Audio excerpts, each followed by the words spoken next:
30장 10절로 19절까지의 말씀입니다. 에스겔서 30장 10절로 19절까지의 말씀입니다. 다 같이 한 목소리로 봉독하시겠습니다. 주 여호와께서 이같이 말씀하셨느니라. 내가 또 바벨론의 느부갓네살 왕의 손으로 애굽의 무리들을 끊으리니 그가 여러 나라 가운데 강포한 자기 군대를 거느리고 와서 그 땅을 멸망시킬 때에 칼을 빼어 애굽을 쳐서 죽임당한 자로 땅에 가득하게 하리라. 내가 그 모든 강을 마르게 하고 그 땅을 악인의 손에 팔겠으며 타국 사람의 손으로 그 땅과 그 가운데에 있는 모든 것을 황폐하게 하리니 나 여호와의 말이니라. 주 여호와께서 이같이 말씀하셨느니라. 내가 그 우상들을 없애며 신상들을 높 가운데에서 부수며 애굽 땅에서 왕이 다시 못하게 하고 그 땅에 두려움이 있게 하리라.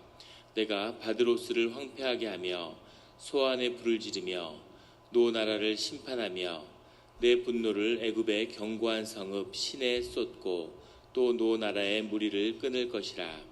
내가 애굽에 불을 일으키리니 신나라가 심히 근심할 것이며 노 나라는 찢겨 나누일 것이며 놈 나라가 날로 대적이 있을 것이며 아웬과 비베셋의 장정들은 칼에 엎드러질 것이며 그 성읍 주민들은 포로가 될 것이라. 내가 애굽의 멍에를 꺾으며 그 교만한 권세를 그 가운데에 그치게 할 때에 드함느에스에서는 날이 어둡겠고 그 성읍에는 구름이 덮일 것이며 그 딸들은 포로가 될 것이라. 이같이 내가 애굽을 심판하리니 내가 여호와인 줄을 그들이 알리라 하셨다 하라. 아멘. 다 같이 묵상 기도를 드리겠습니다.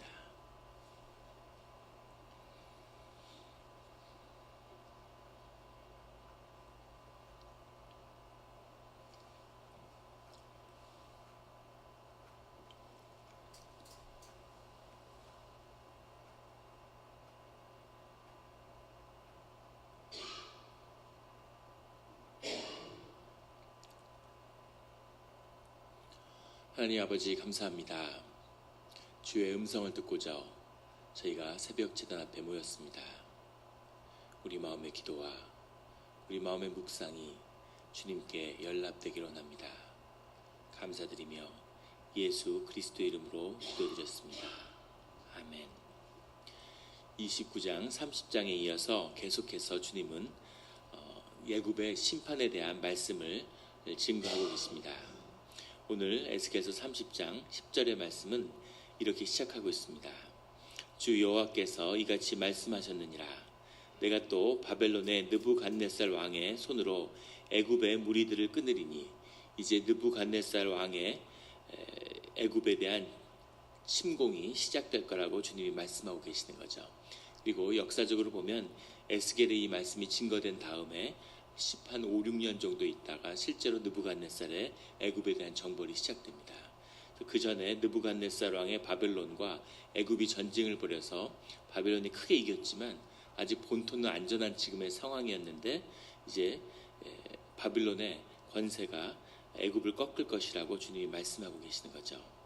여기서 애굽의 무리들이라고 하는 이 무리라고 하는 말이 헤몬이라는 말인데 이 헤몬이란 말이 부유함으로 해석할 수도 있고 또 그 땅에 있었던 아몬이라고 하는 신을 의미하는 것이다.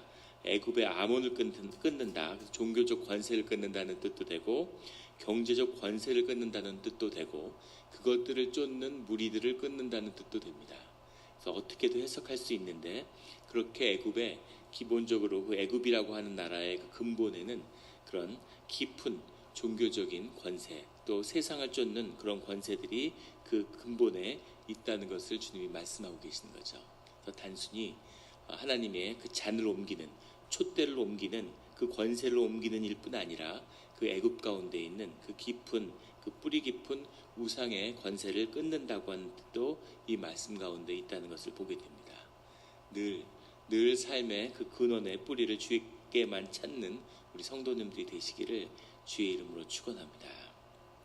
11절에 그가 여러 나라 가운데 강포한 자기 군대를 거느리고 와서 그 땅을 멸망시킬 때에 칼을 빼어 애굽을 쳐서 죽임당한 자로 땅에 가득하게 하리라. 참혹한 애굽이 무너지는 그때가 올 거라는 거죠. 12절에 내가 그 모든 강을 마르게 하고, 모든 강을 마르게 한다는 것은 뭐 그런 학자들 중에는 이런 나일강을 둘러싼 주변의 수로들을 끊어서 바벨론의 군대가 그 강들을 도강할 수 있도록 돕는 것을 이야기한다, 이렇게 해석하는데 뭐 그렇게 볼 수도 있겠지만 근본적으로 강이라는 것은 생명의 근원이죠. 애굽의 문명이라는 것은 나일강에 근원하고 있는 겁니다. 나일강이 마른 것은 아니죠. 하지만 그 생명의 근원을 마르게 해서 더 이상은 애굽이 부유한, 애굽의 가장 큰 힘은 종교적 권세와 경제적인 권세였는데 그 두 가지를 주님이 꺾겠다고 하는 그 말씀을 하시는 거죠. 애굽이 세계의 곡창지대고 항상 부유함의 근원이었는데 늘 애굽을 차지하는 자가 가장 부유한 자가 되는 거죠. 그런데 애굽의 그 강의 생명의 근원을 잃어버리고 지금은 세계적인 밀의 산지였던 애굽이 그 밀을 자급자족을 못해서 러시아에서 밀을 수입하죠. 러시아의 흉년이 드니까 애굽의 무바라크 정권이 무너졌죠. 그런 것처럼 그 모든 힘을 잃어버리는, 모든 삶의 근원이, 그 권세가 오직 주님께 있다는 것을 늘 기억하는 우리가 되기를 예수 그리스도의 이름으로 축원합니다. 13절에 주 여호와께서 이같이 말씀하셨느니라.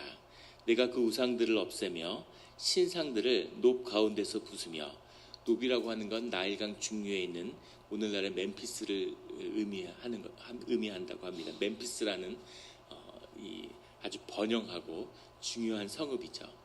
그 높 가운데에서 부수며 신왕조라고 하는 기원전 1500년부터 주전 1500년에서 1000년까지의 이스라엘의 신왕조의 쭉 수도였던 그 멤피스 가운데에서 부수며 신상들을 애굽 땅에서 왕이 다시 나지 못하게 하며, 높 가운데에서 신상들을 부순다는 것은 아주 그 의미심장한 표현인데, 그 멤피스의 노베는 푸타라고 하는 이 애굽에 많은 신들이 있는데 푸타 신이라는 건 불의 신이고 징계의 신입니다. 모든 것을 부수는 신인데 그것들을, 모든 신상들을 가져다가 그 불의 신전에서 다 부시겠다, 이렇게 주님이 말씀하시는 거죠. 그래서 이 징계하는 이 불의 근원도 결국은 주님 가운데 있다는 것을, 너희가 징계한다고 세운 그 신이 너희를 징계할 거다, 이렇게 주님이 말씀하고 계시는 거죠. 애굽 땅에서 왕이 다시 나지 못하게 하며, 애굽 땅에 많은 왕이 났지만 실제로 이것이, 이런 말씀을 보면 섬찟한 걸 느낄 때가 있죠. 애굽 땅에서 다시는 애굽의 왕이 나지 않았습니다. 늘 침략 왕조가 밖의 땅에서 왕이 왔죠. 이 느부갓네살의 세력이 무너진 다음에는 그리게 왕조의 이오니안 계통의 왕들이 다스렸고, 그 다음에는 로마가 다스리고, 그 다음에는 이슬람의 권세가 다스리고, 나중에 영국의 식민지가 되고, 계속해서 이 애굽이 스스로 왕을 내지 못하는, 늘 이민족에 시달리는, 수천 년을 근동에 왕자로 지배했던 이 애굽이 완전히 그 권세가 꺾여버리게 되죠. 그 일들이 실제 주 안에서 이루어진 것을 보게 됩니다. 그 땅에 두려움이 있게 하리라. 늘 외침에 두려워하는, 세상에 어떤 민족이 애굽을 넘볼 수 있을까? 애굽이 침공을 하는 거지 애굽은 침공을 당하지 않죠. 오늘의 미국 같은 겁니다. 고대의 역사에서 애굽의 위치는 오늘날의 미국이죠. 경제적인 권세, 군사적인 권세, 문화적인 권세로 세계를 지배하는 나라고, 세상에 어떤 나라가 미국을 침략할 수 있겠어요? 상상도 못할 일이죠. 그런데 그 권세를, 그 강을 마르게 주님이 하니까 이제는 그 안에 두려움이 있어서 늘 외침에 떠는 그런 나라가, 그런 민족이 되게 할 거라고 주님이 말씀하시는 거죠. 세상의 모든 것을 잃어도 주님을 붙드는 그런 지혜가 우리를 붙들기를 예수 그리스도의 이름으로 축원합니다. 14절에 내가 바드로스를 황폐하게 하며, 바드로스라는 것은 이 애굽의 왕조가 시작된 첫 도시인데 마치 로마 제국의 로마 같은 그런 것이죠. 근데 그 근원과 시작을 황폐하게 하겠다고 말씀하시는 거죠. 소안에 불을 지르며, 소안이라고 하는 것은 이스라엘 민족이 애굽에 있을 때 머물렀던, 창세기에 나오는 고센 땅이 바로 소안이죠. 소안은 목축을 하는 넓은 초원이 있는 땅인데 그 풀을 먹는, 그 풀이 거대한 초원지대가 강 하류에, 나일강 하류에 있으니까 거기서 목축이 가능했던 건데 거기에 불을 지르고, 그러니까 목축업이 몰락하는 거죠. 노나라를 심판하며, 노나라라는 것은 테베라고 하는 도시인데 테베에 수많은 신전이 있고 가보지 못했지만 지금도 애굽의 관광의 가장 중심 중에 하나가 바로 이 테베라고 하죠. 이 테베를 하나님이 심판하고 15절에 내 분노를 애굽의 견고한 성읍 신에게 쏟고, 신이라고 하는 것은 나일강의 완전히 하류에 있는 그런 도시인데, 이 나일강에서 시내산으로 해서 이스라엘로 빠져나가는 그 끝에 있다고 해요. 그러니까 나일강의 하류이기 때문에 뻘이 있는 뻘의 사이에 있는 도시인데 진흙의 도시라고 그렇게 불리는데 완전히 요새 도시라고 하죠. 중국의 만리장성의 끝에 산해관이 있는 거죠. 그래서 만주의 이 기마민족을 어떻게 할 수가 없으니까 중국이 한민족이 만리장성을 쌓고 그 끝에 산해관을 두고 산해관에 군대가 있어서 기마민족이 산해관으로 들어오는 것을 막는 거죠. 그래서 그 병자호란 그를 일으키고 그 청나라의 민족이 만주족이 조선을 완전히 유리하고 그 권세가 만주를 더 흔들어도 산해관을 넘지 못하는 거죠. 절대 산해관을 뚫지 못하는 요새 도시인 겁니다. 그런데 중국에서 밀란이 나서 농민의 난이 나서 북경을 차지하게 되니까, 이자성의 난이 나서, 그러니까 산해관을 지키고 있는 군대가 결국은 산해관의 문을 열고 만주족을 불러들이는 거죠. 자국의 농민 반란을 진압하기 위해서 만주족을 불러들이는, 그게 이제 명나라의 몰락이고 명나라가 망하게 되는 시작이죠. 그것처럼 이 애굽의 전체를 지키는 이 진흙의 도시 신이 있기 때문에 외침을 막을 수 있는데, 그 견고한 성읍 신에다가 하나님의 분노를 쏟아서 그 신을 무너뜨리겠다고 말씀하시는 겁니다. 그리고 노나라의 무리를, 그 노나라의 부유함과 그 권세를 끊을 것이라 이렇게 말씀하시는 거죠. 노나라의 무리를 끊는다는 건 의미가 깊은데, 유발인가요? 그 사피엔스라는 책을 지난 몇 년 내에 세계에서 가장 영향을 깊이 미친 책이 사피엔스라고 그러죠. 세계 지식인들이 열광하는 굉장히 깊이 있는 그런 거시적인 역사의 지혜가 담겨 있습니다. 쓴 학자도 히브리 대학에 있는 유대인이죠. 그 사람이 깊은 어떤 신앙인은 아닌데 깊이 사회를 들여다보니까 그 통찰이 들어있는 거죠. 사피엔스를 다 읽은, 그래서 한마디로 정의하면 인간은, 인류는 신이 창조했다라는 것을 그 책이 증거한다, 이렇게 말하고 있습니다. 신이 무엇인지, 신에 대해서 깊이 이해할 수 없을지라도 인간 안에는 신의 모습이 있다는 거죠. 기원전 35,000년의 최초의 유적에서부터 시작해서 오늘날까지 인간을 움직이는 가장 중심의 힘에는 신이 있다는 거죠. 사람의 신이 있기 때문에 사람이 영이라고 해도 되겠죠. 사람이 연합할 수 있고 수백만, 수억이 하나로 묶일 수 있는 그 힘, 인간에 있는 그 힘을, 인간에 있는 노동을 끌어내고 그 노동을 자본으로 바꾸고 그것을 다시 세상을 바꾸는 그런 힘으로 쓸 수 있는, 노동을 인간과 분리시키고 또 그 노동으로 화폐를 만들어서 그걸 통합시키고, 이런 모든 능력이 사실은 인간 안에 있는 신에게서 나왔다는 거죠. 그래서 35,000년에 처음에 인류가 남긴 유적이, 그 어리석고 그 가죽 옷을 입고 동물을 쫓아다니던 그때에도 사람들이 제사를 지내고 벽화에다가 하나님의 모습을 새겼다는 겁니다. 인간의 깊은 곳에는 신을 향한 표상이 늘 있는 거죠. 그래서 그 신적 권세가 어떻게 표현되는가? 오늘날의 미국의 신은 NHL, NBA 이런 데 있는 거죠. 미식 축구에, 그 농구에 이런 데 있어서 수만 명이 모여가지고 수많은 돈을 쓰고 수천 불을 내고 거기에 앉아서 같이 열광하고 사람들이 하나가 되는 것을 경험하게 되는 거죠. 그 기쁨이 인간의 가장 본질적인 것이라는 겁니다. 그 권세가 일어나는 곳, 그 신적인 권세가 뭉쳐서 일어나는 그곳에 힘이 있는 거죠. 그런데 주님이 그것을 거두겠다고 얘기하는 것이죠. 그것은 인간에게 있는 것이지만 하나님을 늘 그것이 뭉치면, 하나님 안에 있지 않으면 주님을 대적하는 바벨탑과 같은 악한 권세로 늘 쓰였다는 것. 그 보잘것없었던 1차 대전 패배 후에 독일이 그 신이 뭉치니까 무시무시한 힘을 내는 거죠. 일본도 그 폐쇄되었던 작은 나라였던 섬나라가 그 신으로 하나가 뭉쳐지니까 세계를 위협에 빠뜨리는 그런 힘을 발휘하게 되는 거죠. 무시무시한 권세가 나타나는 겁니다. 그런데 그 근원도 결국은 주님에게서 나온 것이고 주님이 치실 때는 다 무너지고 만다는 거죠. 이것이 오늘 노나라의 무리를 끊는 애굽의 뿌리를 끊어버리는 주님의 역사입니다. 늘 주 안에서 힘이 아니라 그 끝에서 결국은 주님을 쫓는 그런 우리의 신앙이 되기를 주의 이름으로 축원합니다. 16절에 내가 애굽에 불을 일으키리니 신나라가 심히 근심할 것이며, 신나라는 건 군사적 권세를 의미하는 거죠. 노나라는 찢겨 나눌 것이며 노나라는 종교적인 거죠. 애굽을 하나로 묶어있는 종교적인 권세입니다. 놈나라가 날로 대적이 있을 것이며, 놈나라는 경제적인 그런 중심을 의미하는 거죠. 늘 노략질의 대상이 될 거라는 거죠. 그래서 군사, 종교, 경제, 애굽이라는 나라가 가졌던 독특한 그 힘, 그 파워의 근원이 결국은 무너지게 된다라고 주님이 말씀하고 계시는 겁니다. 두로는 경제적인 권세를 가졌고 바벨론은 군사적인 권세를 가졌죠. 하지만 종교적인 권세는 없었습니다. 로마 제국도 경제의 중심지고 군사의 중심지였지만 종교적인 권세는 없었죠. 그래서 사실은 로마가 있었기 때문에 기독교가 세계 종교를 뻗어갈 수 있었던 거죠.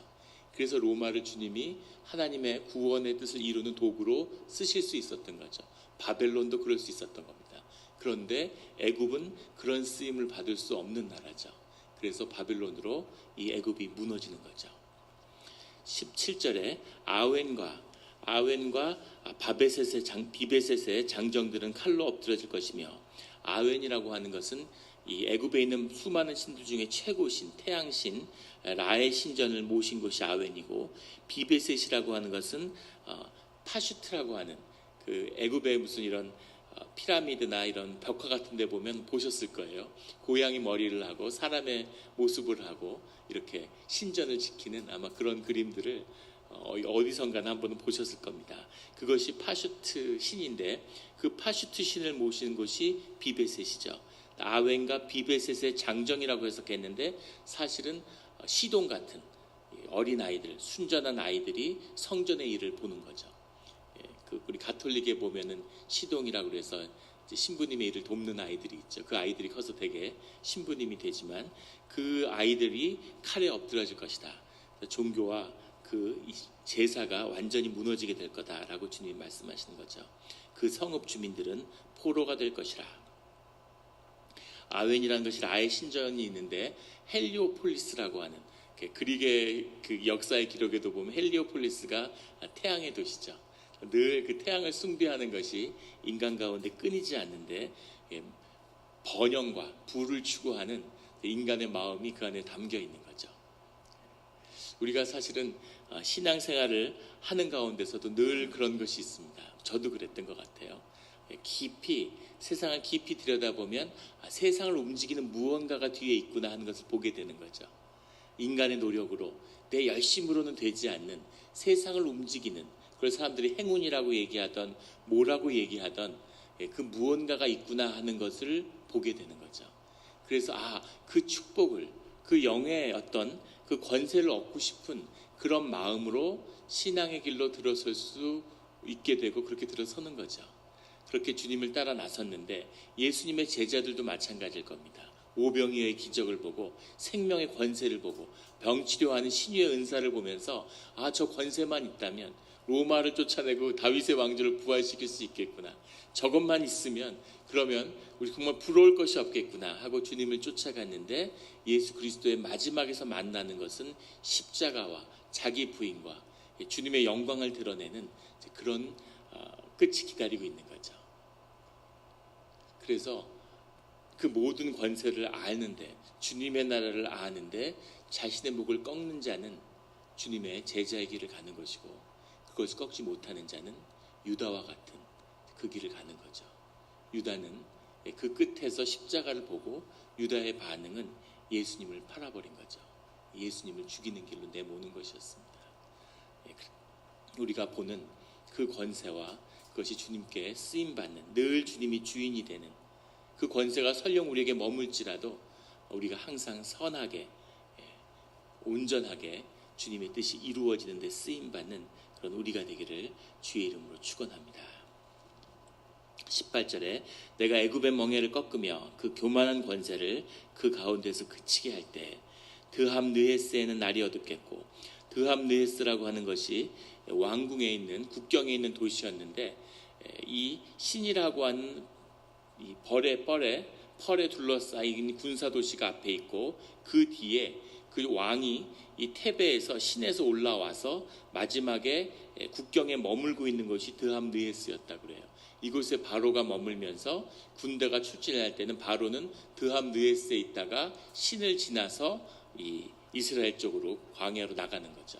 그런데 이 도시가 정벌이 돼서 반대로 느부갓네살이 애굽을 친 다음에는 이 드함느헤스에다가 느부갓네살이 바빌론에 왕궁을 짓고 보좌를 세운 다음에 애굽을 통치하는 그 군대가 이 드함느헤스에 주둔했다고 그러죠.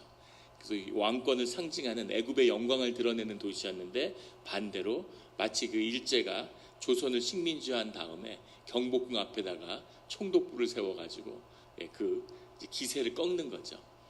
기세를 꺾는 거죠. 예전에 그 총독부를 없애겠다고 했을 때 저는 그것을 굉장히 반대하는 마음을 갖고 있었는데, 그것도 우리 역사의 일부인데 그것을 왜 없애나. 그리고 앞에서 봤을 때는 뭐 건축적으로도 총독부가 굉장히 또 역사의 한 장을 반영하는 건물이죠. 그런데 경복궁에 들어가서 근정전에 서서 이 총독부의 뒤를 바라보면 이걸 허물어야 되겠구나, 이걸 허물어야 되겠구나 하는 마음이 들 정도로 완전히 그 한국의 민족의 기세를 짓누르는 그런 것이 안에 담겨 있는 거죠. 그래서 사실은 다른 데 세워도 되는데 애굽의 길을 꺾기 위해서 드함느헤스에다가 이 느부갓네살의 보좌를 세우는 거죠. 그래서 그 일로 이 애굽의 권세는 완전히 끝이 나는데, 그 모든 주님의 징계의 끝에서 반복되는 주님의 말씀은 오늘 19절에 나오는 내가 여호와인 줄을 그들이 알리라 라는 말씀인 거죠. 모든 권세와 모든 축복과 모든 번영의 중심에는 주님이 계심을, 그것을 붙들고도 그 너머에 가장 소중한 것이 주님임을, 그 모든 것을 주를 향하는 그 마음을 잃지 않는 우리 성도님들이 되시기를 주의 이름으로 축원합니다. 오늘의 기도를 잊지 마시고, 주님이 축복하시지만 왕궁에 살게 될지라도 주님을 잃지 않는, 오늘의 고백을 잃지 않는 그런 오늘의 성도님들이 되시기를 주의 이름으로 다시 한번 축원합니다. 같이 기도드리시겠습니다. 하나님 아버지, 감사합니다. 늘 주님께 복받기를 원하고 주님께 축복을 구하면서 신앙생활을 해왔습니다. 우리에게 복이 필요하고 주님이 복 주시지 않으면 이 고난의 삶에서, 이 어려운 이 이민의 삶에서 살아갈 수 없음을 뼈저리게 알고 있습니다. 주님, 우리에게 복 주시기를 원하고 그 수많은 축복의 근원이 주님 안에 있음을 보게 하여 주시니 감사합니다. 주님, 이 광야의 연단을, 이 광야의 훈련을 헛되지 말게 하시고 그 삶을 쳇바퀴처럼 계속 맴도는, 광야를 맴도는 그런 삶이 아니라 주님을 만나고 그 고난의 비밀을 깨달아서 그 다음의 삶으로, 다음의 스텝으로 갈 수 있는 그런 자리가 되게 하여 주시옵소서.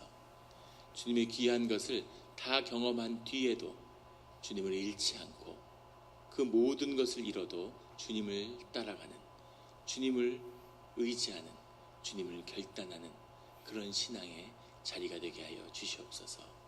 주님을 만난, 주님의 영을 경험하는 그런 우리의 이 자리가 축복의 자리가, 해피엔딩이, 아름다운 그런 결말이 될 줄로 믿습니다.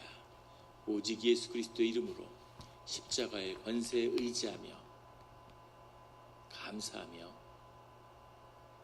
예수 그리스도의 이름으로 기도드렸습니다.